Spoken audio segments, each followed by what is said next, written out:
next question we have for the panel is, how can cooperatives serve the abolition movement? And Esteban, I'm going to start with you. Good question. I think first, I'm going to read this like very brief quote from Ruth Wilson Gilmore, which is part of this brand new book that came out, Making Abolitionist Worlds. If you're on this webinar, you should get this book. This is the like dig deep into it, get into it, and it's by what is it published? I'm like produced by our good friends at Common Notions. So they're mostly rooted in New York and in Philly, dear friends of mine. So I have to remember to call her Ruth when we're not in just intimate friends. What Ruth Wilson Gilmore says is, abolition requires that we change one thing, which is everything. When one person says prison abolition, one cannot be talking about only prison. It's building the future from the present in all the ways we can. So that really is kind of the jumping off point for me on this question. And I think it's interesting. I don't think that cooperatives, and I'm interested in some of these ways, but I don't actually see cooperatives as like the right from the front kind of solution of like just add co-ops. But I can unpack a little bit about why and how they figure in. I think that cooperatives as an adjective, as opposed to cooperatives as a noun, really are the way forward for thinking about a post-carceral world and thinking about abolition. In terms of co-ops, which we can talk about in a moment, but in terms of co-ops themselves, I think it's co-ops are a useful resource or asset when we're thinking about building a theory of power to get our people, our communities, what we need in order to get out of all of this mess, right? So when we talk about community control, even something as basic as just a dignified job or a welcoming job, one that's accessible for people who might be formerly incarcerated or currently incarcerated, which Jessica, I'm sure, will speak to, that these are all things of where, wow, it's really useful to have an institution, right? A cooperative enterprise, a cooperative business that can go about the business of running a business in a different way, that can show the way that it's possible to do business without playing into all of the sort of tripwires of racial capitalism, that there's a different way we can organize work, the future of work, workplaces that are free of harm or that have different kinds of policies that show what it looks like to hold people accountable and not just say, you messed up, you're fired, or you messed up, we're calling the police. Not just inside of the workplaces, but for those of us who run workplaces that have a public interface, whether that's retail-based or otherwise, where we're actually dealing with the community, it's not just, hey, there's this person loitering outside the store, let's call the cops. It's like, we actually need to have and show the way for a whole new set of systems for what it looks like to address that, to be, to not shutter ourselves off from the community, but to acknowledge that like we're existing in a context, we're operating cooperative businesses in a context. And so what's useful about cooperatives is that we have set of cooperative principles and intentions and the people behind it who are accountable, right? Like I think that cooperatives have been able to come up with better internal and public facing policies for how to operate, not because we're so wonderful and good, but just because we're always transparent and we got our business out paraded in front of everybody. Like people will drag you on Twitter for being unprincipled or unaccountable, or for having a bad experience. And so I think that becomes kind of the hard way of showing that there's a different way to go about business, to use and leverage economic power, to even come together as things like a chamber of commerce or with the federation, the worker co-op federation, like to actually put our thumb on the scale of advocacy to say, okay, if we're legalizing cannabis, what does a just transition look like with that economy? We will show you the way of how to develop these businesses, how to set up licensing and permitting, and the reason why it needs to be not just a good idea or an alternative or a thing that you set up on the side, but there is no just way of legalizing the cannabis industry without actively addressing the harm of you've been locking up our people for 40, 50, 60 years. So we need to address all of that stuff. I think that co-ops as sites of organizing can show the way to do that. And Jessica? Yes, following up on Esteban, I think what I call the solidarity cooperative value systems and principles and practices are also what can help here, right? The principle of self-help and self-determination, democratic participation, community ownership or broad ownership, even the conflict transformation right, and conflict resolution skills that we need to develop in order to be good cooperators. So I think the principles and then the way that people in cooperatives practice those principles can be very helpful to the abolition movement, because part of the issue, right, about decarceration, abolition, et cetera, is how do we treat each other, right? How else can we treat each other, right? All we know is the individualistic violence, right, of the society that we're in. But actually, we do know how to treat each other better. We do it usually in our families, not always, and we do it mostly in cooperatives, though some cooperatives struggle with it also. But I think, right, reaching into that pocket of values and principles and practices from the cooperative movement. And again, I always like to say the solidarity cooperative movement, because that really focuses on us on those kinds of human principles of interaction, right? So if we combine what we learned from being in those systems with, as Esteban already said, with the practices of being in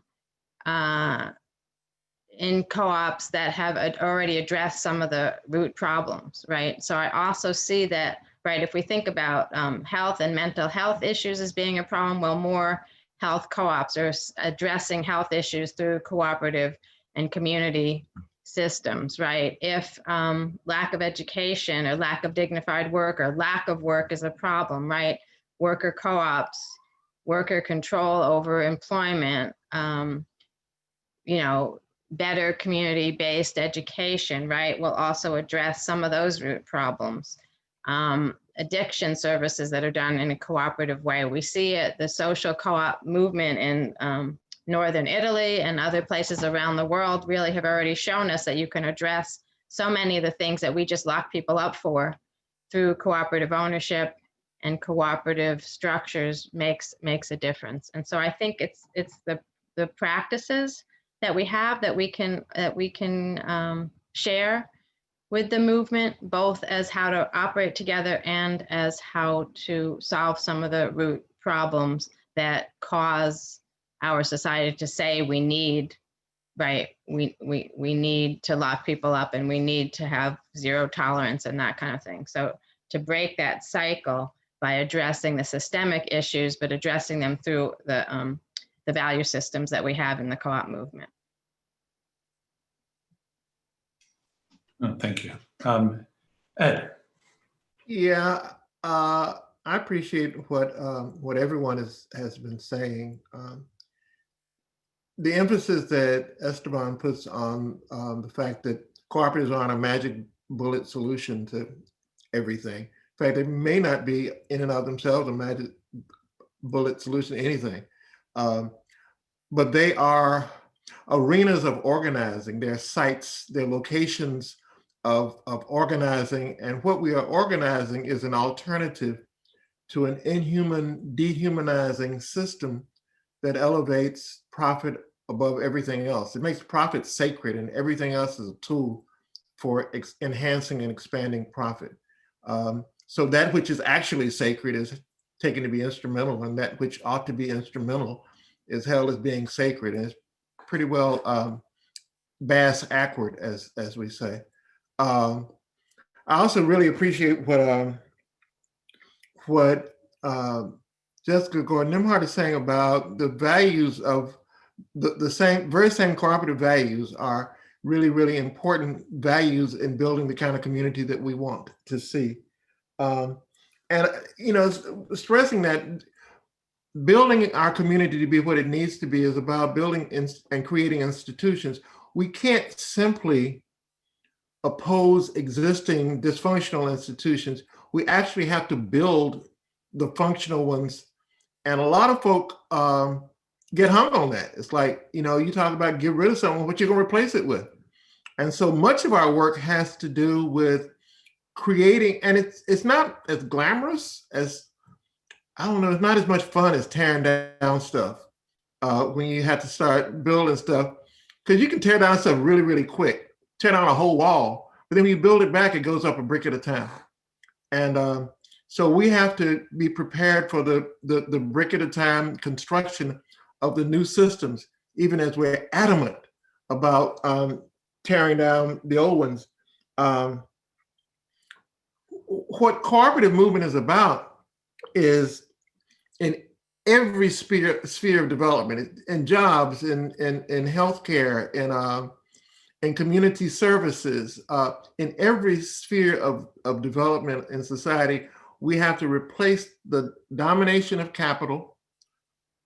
We have to replace that with the elevation of human needs, meeting needs and elevating the quality of life, elevating the standard of living within community to match our growing, needs and aspirations. This has to replace the kind of simplistic expansion of profit as a motivating factor.